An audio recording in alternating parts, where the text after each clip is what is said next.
Bismillahirrohmanirrohim. Assalamualaikum warahmatullahi wabarakatuh. Selamat pagi anak-anak.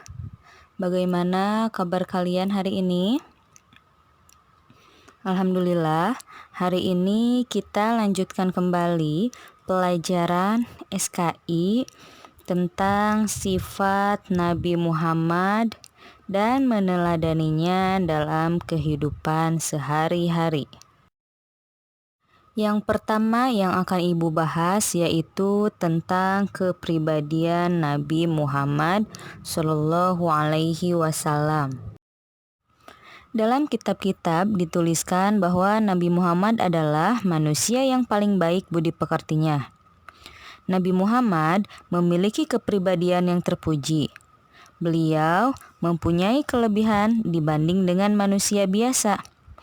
Beliau adalah orang yang unggul, pandai, terpelihara dari hal-hal yang buruk, perkataannya lembut, akhlaknya utama, sifatnya mulia, kemudian jujur, terpuji kebaikannya, paling baik amalnya, tepat janji, dan paling bisa dipercaya.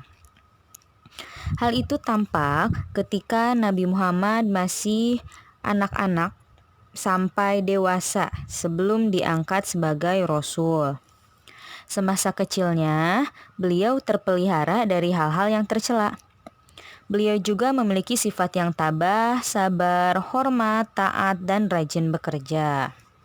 Hal itu tampak ketika beliau menjadi seorang penggembala kambing. Beliau tidak malu menjalankan pekerjaan itu untuk mencukupi kebutuhan hidupnya sehari-hari. Kadang-kadang sebagian upahnya diberikan kepada pamannya karena keluarga pamannya bukan termasuk yang berkecukupan. Dengan sifatnya yang jujur, sejak kecil Nabi Muhammad sudah dikenal sebagai anak yang dapat dipercaya. Beliau sangat dicintai oleh teman-teman sebayanya karena tidak pernah bohong, tidak sombong, maupun menyakiti orang lain. Nabi Muhammad memiliki sifat-sifat yang baik, yaitu sebagai berikut. Yang pertama, Siddiq. Siddiq ini artinya jujur. Yang kedua, amanah. Artinya dapat dipercaya. Yang ketiga, tabligh, artinya menyampaikan.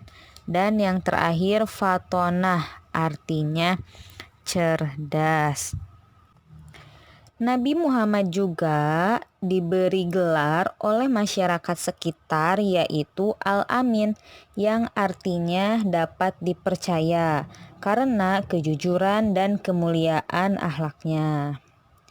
Nabi Muhammad sering berdoa memohon kepada Allah agar senantiasa diberikan petunjuk dan terpelihara akhlaknya dari perbuatan tercela. Kemudian yang kedua adalah kebijakan Nabi Muhammad Shallallahu Alaihi Wasallam. Kebijakan ini ketika beliau menginjak usia 35 tahun. Nabi Muhammad dikenal sebagai orang yang sangat bijaksana. Sikap ini terlihat ketika Nabi Muhammad berhasil mendamaikan pertengkaran antara penduduk Mekah sewaktu memperbaiki bangunan Ka'bah yang rusak berat.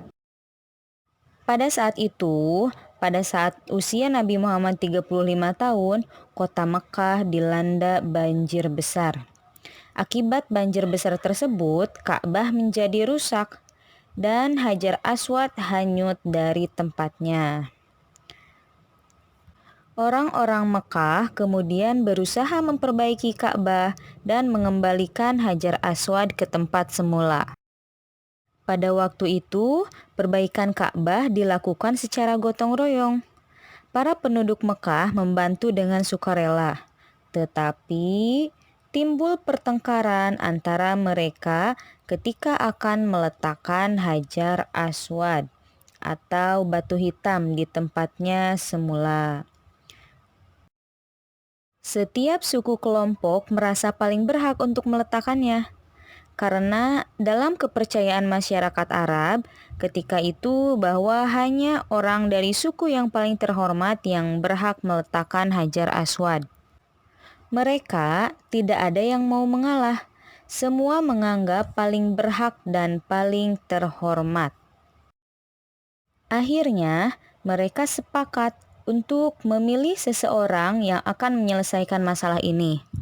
Orang yang akan dipilih adalah orang yang pertama masuk ke sekitar Ka'bah melalui pintu Safa. Tanpa diduga sebelumnya, ternyata orang yang pertama kali masuk tersebut adalah Muhammad. Maka para penduduk menunjuk Muhammad untuk menyelesaikan pertengkaran yang terjadi. Ia ditunjuk sebagai hakim atau penengah bagi semua suku yang berkonflik. Tetapi Muhammad tidak meletakkan Hajar Aswad dengan tangannya sendiri. Padahal kalau ia mau pasti semua orang menyetujuinya. Muhammad justru membentangkan kain dan meletakkan Hajar Aswad di tengah kain-kain tersebut. Lalu setiap kepala suku diminta memegang pinggir kain itu dan bersama-sama mengangkat batu itu ke tempat semula. Dengan cara demikian, setiap suku merasa ikut mengangkat Hajar Aswad dan pertengkaran mereka akhirnya dapat diselesaikan. Berkat kebijaksanaannya, semua suku akhirnya berdamai. Muhammad sangat bijaksana dan berwibawa meskipun baru berusia 35 tahun. Saat itu, beliau belum diangkat menjadi rasul. Materi selanjutnya yaitu tentang meneladani sifat-sifat Rasulullah dalam kehidupan sehari-hari. Para rasul mempunyai tugas untuk menyampaikan risalah kebenaran dari Allah Subhanahu wa taala kepada umatnya. Oleh karena itu, dalam kehidupan sehari-hari, seharusnya sebagai umatnya kita meneladani sifat-sifat Rasul yang mulia tersebut. Di antaranya sifat-sifat Rasul yang mulia, yang pertama, Rasul rajin beribadah kepada Allah Subhanahu wa taala. Sebagai umatnya, kita harus mencontoh Rasul yang selalu rajin beribadah dalam segala hal apapun. Yang kedua, Rasul itu orang yang jujur, tidak pernah berdusta atau tidak pernah berbohong. Sebagai umatnya, kita harus senantiasa berperilaku jujur kepada setiap orang. Kemudian yang ketiga, Rasul adalah orang yang dapat dipercaya dalam memegang amanah. Oleh karena itu, sebagai umatnya, kita harus selalu berbuat amanah kepada setiap orang. Yang keempat, Rasul adalah orang yang cerdas. Kita sebagai umatnya harus menjadi orang yang pandai, orang yang cerdas. Kita harus bisa menguasai ilmu pengetahuan, baik ilmu agama maupun ilmu keduniawian. Dalam melaksanakan perintah Allah dan Rasul-Nya pun harus didasarkan oleh ilmu. Yang kelima, Rasul selalu menyampaikan kebenaran sepahit apapun kepada orang lain. Sebagai umatnya, kita pun harus menyampaikan kebenaran walaupun dirasakan pahit. Dan yang terakhir, Rasul selalu sabar dalam menghadapi ujian dari Allah Subhanahu wa taala. Tidak pernah berputus asa. Kita juga harus yakin dengan ketetapan yang telah Allah Subhanahu wa taala berikan. Kita harus sabar dalam melaksanakan tugas dan amanah Allah tidak boleh berputus asa. Alhamdulillah, materi untuk hari ini tentang sifat Nabi Muhammad dan meneladaninya dalam kehidupan sehari-hari selesai. Semoga kita semua bisa meniru dan mempraktikkan sifat-sifat yang dimiliki Nabi Muhammad dalam kehidupan sehari-hari. Untuk tugas hari ini yaitu kalian mengerjakan penilaian harian halaman 12 nomor 1 sampai 5. Terima kasih atas perhatiannya.